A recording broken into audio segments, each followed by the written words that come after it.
Muito bem, vamos continuar. Próximo questionamento do povo com relação a Deus, e aqui entramos na questão dos dízimos e das ofertas. Aqui, a partir do verso 7 até o 12, nós temos mais uma resposta cínica do povo à declaração de Deus de que eles estavam roubando a Deus. Eles vinham cultuar a Deus, mas o culto a Deus não era agradável por causa da omissão nos dízimos e nas ofertas. E era mais uma daquelas desobediências com relação ao culto que causava o desagrado de Deus. Era mais uma quebra da aliança. Aí, a partir do verso 7. No verso 7, Deus faz um apelo através de Malaquias. E esse apelo começa com uma queixa da parte de Deus. Essa queixa é da desobediência constante da nação de Israel. Verso 7. Desde os dias de vossos pais, vos desviastes dos meus estatutos e não os guardastes. Então, veja só. Deus chega para o povo e diz: vocês sempre foram desobedientes. Vocês são iguais aos pais de vocês. O que Deus está dizendo aqui? Deus está querendo que o povo lembrasse a história deles. Como foi a história de Israel no deserto? Como foi a história de Israel no deserto? No tempo dos juízes, no tempo dos reis ímpios, a história de Israel era uma história marcada pela desobediência. 40 anos no deserto, tentaram a Deus, provocaram a Deus, insultaram a Deus, quiseram voltar atrás, fizeram ídolos, fizeram um bezerro de ouro, provocaram a Deus, mesmo que Deus fizesse chover pão do céu todo dia, Deus fizesse sair água da rocha, Deus abriu o mar vermelho, milagre após milagre, e o povo tentando a Deus, um povo desobediente que não queria guardar a lei de Deus. Aí vieram os juízes de Israel, uma época em que cada um fazia o que achava bom aos seus próprios olhos. Quando tinha um juiz temente a Deus, a nação se chegava a Deus. Se levantava um juiz que não era temente a Deus, iam para os outros deuses, adoravam Astarote, Baal, Renfam, Milcom, todos aqueles deuses, Dagon, rei dos filisteus. Deus mandava um povo, castigava os israelitas, eles se arrependiam, clamavam a Deus, Deus perdoava, começava tudo de novo. Era uma história marcada por relapso, altos e baixos, inconstância, desobediência. Aquilo está no coração do povo. E por isso Deus diz aqui, desde a época, como é que ele diz? Desde os dias de vossos pais, vos desviastes dos meus estatutos e não os guardastes. Vocês sempre foram desobedientes. Uma nação endurecida, uma nação contumaz, uma nação rebelde, desde a antiguidade. Vocês sempre foram assim. Que paciência de Deus em suportar esse povo. Não? Sempre foram assim. Sempre foram. E o Senhor disse, então, mesmo que eles sempre foram assim, Deus não perdeu a esperança. Veja o que é que Deus diz. Tornai-vos para mim, e eu vos tornarei para vós outros. Apesar do histórico de desobediência, Deus ainda tinha esperança de que a nação se arrependesse. Voltem para mim. Se arrependam desses pecados que vocês estão cometendo. E aí eu me tornarei para vocês. Vocês estão reclamando que eu não estou aceitando o culto de vocês, que eu não respondo às orações de vocês, que eu não estou dando prosperidade, que eu não estou abençoando vocês. Mas qual é a razão? É que vocês sempre se desviaram dos meus caminhos. Vocês sempre me desobedeceram. Voltem para mim, que eu me volto para vocês. Aqui nós temos que entender os termos da aliança de Deus com o povo para poder entender essa passagem aqui. Quando Deus tirou a nação de Israel do Egito e fez uma aliança com ela no Monte Sinai, a aliança funcionava da seguinte maneira: a obediência traz a bênção e a desobediência traz o castigo. Se vocês guardarem os meus estatutos, andarem nos meus mandamentos, fizerem a minha vontade, me cultuarem de acordo com os meus preceitos, então eu vou abençoar vocês. Se vocês me desobedecerem, quebrarem os meus estatutos, forem para outros deuses, se esquecerem de mim, virarem as costas para mim, cometerem injustiça, então eu vou mandar tudo quanto é praga contra vocês. Esses são os termos da aliança. Eu sou o Deus de vocês, vocês são o meu povo. A obediência traz a bênção, a desobediência traz o castigo. Então, na aliança, nos termos da aliança, Deus então pode fazer esse tipo de declaração. Se vocês se voltarem para mim, eu me voltarei para vocês. Se vocês me buscarem, vocês vão me encontrar. Se vocês se arrependerem, eu perdoo vocês. Mas eu quero de vocês essa atitude de arrependimento e de mudança, em vez de vocês ficarem reclamando porque é que eu não atendo vocês. Eu não atendo vocês por isso. Então, se cheguem para mim e eu me chego para vocês. Deus, então, graciosamente oferece a eles a oportunidade do arrependimento e da mudança. Mas qual foi a reação do povo no final do verso 7? Mas vós dizeis, em que havemos de tornar? Tornar para ti, Deus? Por quê? Em quê? O que é que nós estamos fazendo errado? Me arrepender de quê? Não estou fazendo nada errado. Você vê que não muda, né? Hoje em dia é a mesma coisa. Você chega para a pessoa e diz, olha, você precisa mudar, precisa voltar para Deus, precisa se arrepender. Eu? Como assim? Me arrepender de quê? Tem gente pior do que eu, não estou fazendo nada errado. Todo mundo faz isso. Né? Tornar em quê? Veja a dureza do coração daquele povo. Eles retrucam de forma cínica, o pecado havia cegado seus olhos, eles eram insensíveis e mesmo assim vinham cultuar a Deus. Todo sábado eles estavam lá no templo para oferecer sacrifícios a Deus. Deus responde então a pergunta deles com uma outra pergunta e resposta no verso 8. Porque eles perguntaram, o senhor quer que a gente torne em quê? Que a gente se arrependa de quê? Deus responde com uma pergunta no verso 8. Roubará o homem a Deus? Será que o homem pode roubar a Deus? Aí Deus responde, todavia vós me roubais e ainda dizeis, em que te roubamos? Resposta, nos dízimos e nas ofertas. O povo estava roubando a Deus nos dízimos e nas ofertas. Em que sentido? A palavra roubar aqui significa literalmente tirar pela força, no hebraico. Era uma apropriação indébita violenta. Era mais do que furto. Tem uma diferença de furto, latrocínio e roubo. Né? Tem uma diferença. Aqui é o termo mais pesado. Eles estavam mesmo que tomando a parte que era de Deus, com violência. E por que Deus diz que isso é roubo? Porque na lei do culto, no Antigo Testamento, havia a determinação de que o israelita devia trazer como oferta para Deus 10% de tudo que ele tinha. 10% do rebanho, 10% da colheita, 10% do dinheiro da sua propriedade, os dízimos de tudo que ele possuía. O israelita devia trazer. Isso fazia parte do culto do Antigo Testamento. Da mesma maneira que eles estavam oferecendo pão imundo, animal coxo, animal dilacerado, eles não estavam trazendo o dízimo todo.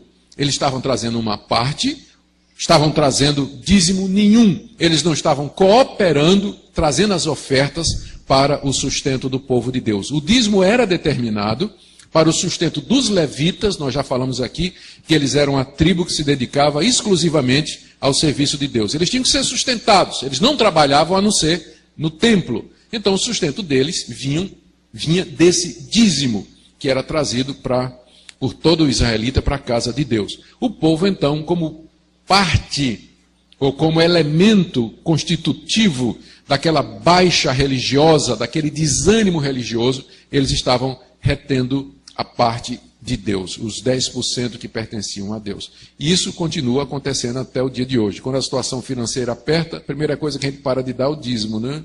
A oferta diminui, o dízimo diminui, a gente está apertado, aí corta na parte de Deus. Igual aquele menino que a mãe deu 2 moedas e disse, vai para a igreja e leva essas 2 moedas. Essa moeda aqui de R$1, você vai comprar um picolé. E a outra é uma oferta para Deus. Aí o menino foi correndo, tropeçou. Aí uma das moedas, caiu no bueiro. Ele disse, e lá foi a moeda de Deus. É sempre a moeda de Deus que vai primeiro, né? A do picolé ficou com ele. É sempre assim. Então, era o que estava acontecendo, né? E Deus dizendo, vocês precisam se arrepender disso. E o povo cinicamente perguntando, e Deus dizendo, vocês estão me roubando. Por causa, eu entendo, da situação financeira, do desânimo geral, estavam deixando Deus em segundo lugar, para não falar da avareza, da incredulidade e do egoísmo. É por isso que a nação estava sendo amaldiçoada. Verso 9, com maldição sois amaldiçoados, porque a mim me roubais, vós a nação toda. os dízimos faziam parte da aliança de Deus com Israel, fazia parte das leis cerimoniais relacionadas com o culto. Então, o problema aqui não era o dízimo, o problema era a desobediência. Eles não estavam cumprindo aquilo que Deus exigia na aliança, fazia parte do culto, e eles não estavam fazendo isso. E por isso Deus os estava amaldiçoando. E aqui está a razão pela qual eles não estavam prosperando. E depois estavam reclamando de Deus. Deus, o ímpio prospera.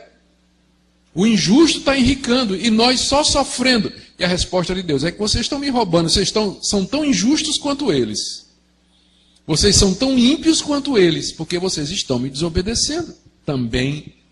A única diferença é que vocês vêm para a igreja, mas no coração vocês são iguais aos ímpios. Me desobedecem do mesmo jeito. A diferença é que os ímpios domingo de manhã estão na praia e vocês domingo de manhã estão aqui. Mas é a mesma coisa. A atitude é a mesma. Não tem diferença nenhuma.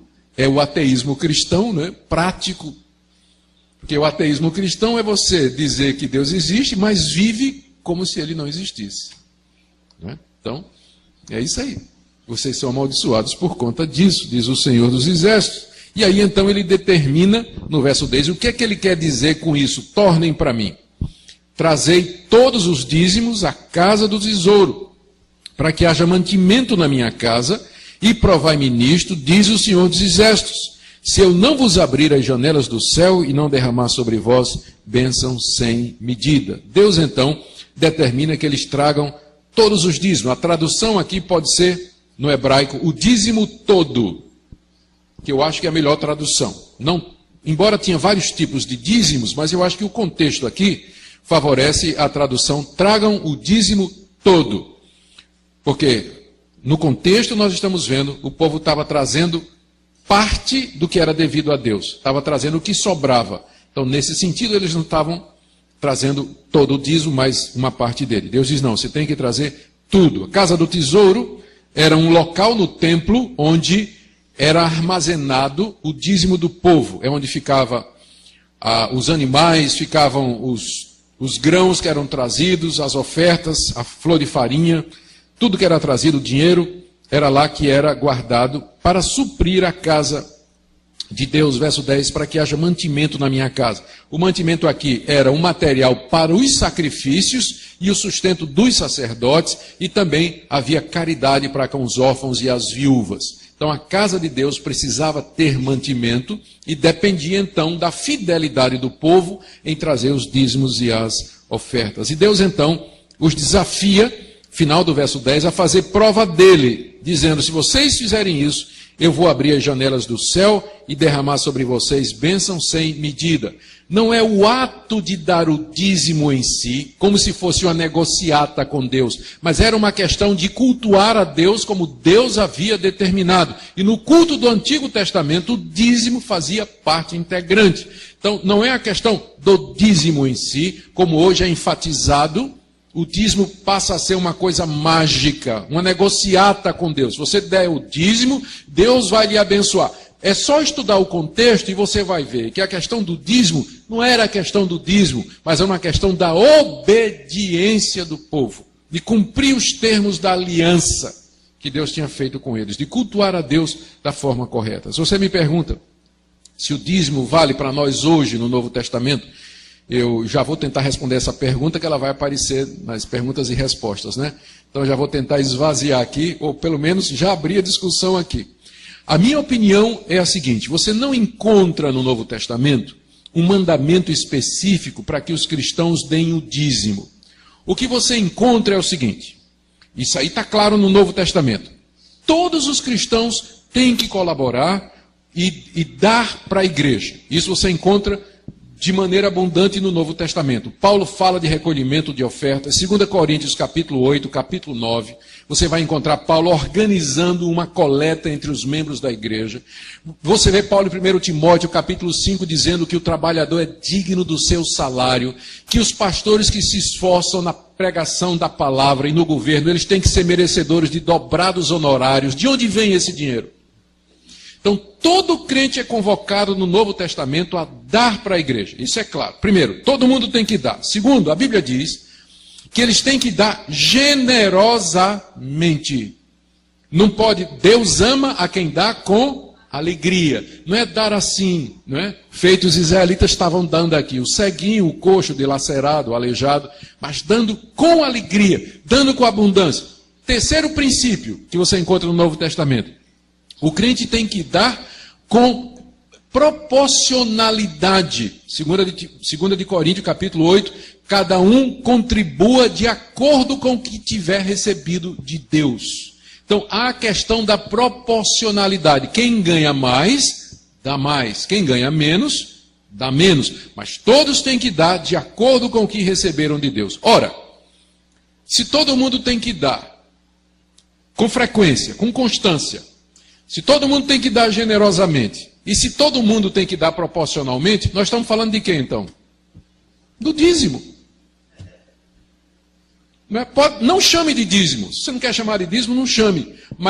Então não chame de dízimo, mas então contribua. Sempre, generosamente e proporcionalmente ao que Deus tem lhe dado. E se você vai procurar um referencial, você já encontra o referencial do Antigo Testamento. Portanto, o dízimo ela não é uma lei do Novo Testamento, mas ela é uma tradição da Igreja de Cristo que sempre funcionou. Nos Estados Unidos funciona diferente. As igrejas presbiterianas, pelo menos que eu conheço, elas funcionam diferentes. O que é que eles fazem? Eles planejam, a economia americana é mais estável, né? Então, eles planejam o orçamento da igreja, quanto é que a igreja vai gastar em 2012. Então, eles sabem a renda de cada família, isso é declarado, eles declaram com a renda de cada família. Aí então eles fazem o orçamento da igreja e dividem pela família, e diz assim, olha, o orçamento de 2012 é $1 milhão. Nós temos 300 famílias na igreja, para cada família cabe isso aqui. Então, aí o americano, ele paga aquilo ali, ele pode resolver pagar por mês ou ele paga de uma vez só, porque quase não tem inflação, né? Então, ele pode pagar de uma vez só.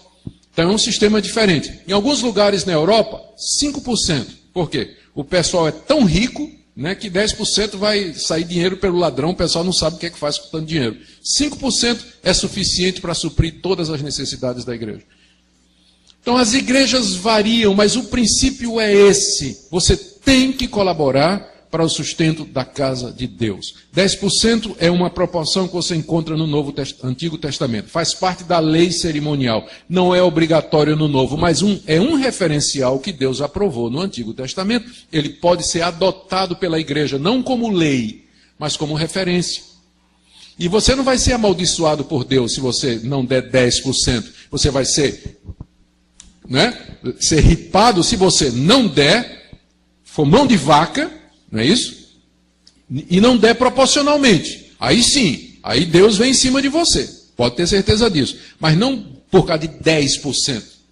Infelizmente tem esse foco em cima dos 10%.